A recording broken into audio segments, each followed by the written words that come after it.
সামরিক সচিব নিশ্চিত করেছেন তিনি অতি দ্রুত আমাদের যে মেসেজটি, আমাদের যে স্মারকলিপিটি সেটি মহামান্য রাষ্ট্রপতির কাছে পৌঁছে দিবেন। আমাদের স্মারকলিপিতে আমরা স্পষ্ট করে আমাদের এক দফা উল্লেখ করেছি। আমরা বলেছি বাংলাদেশের সরকারি চাকুরিতে সকল গ্রেডে অযৌক্তিক ও বৈষম্যমূলক কোটাগুলোকে বাতিল করে সংবিধান অনুসারে শুধুমাত্র অনগ্রসর জাতিগোষ্ঠীর জন্য 5% কোটা রেখে সংসদে আইন প্রণয়ন করে কোটা সংস্কার করতে হবে।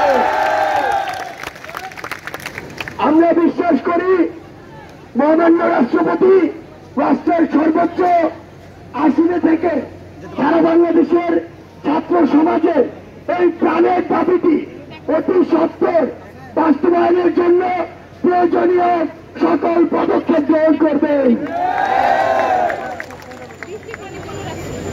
বন্ধুগণ, আপনারা শুনলেন আমরা আমাদের পদযাত্রা সফল করে মহামান্য রাষ্ট্রপতি বরাবর আমাদের স্মারকলিপিটি পেশ করেছি।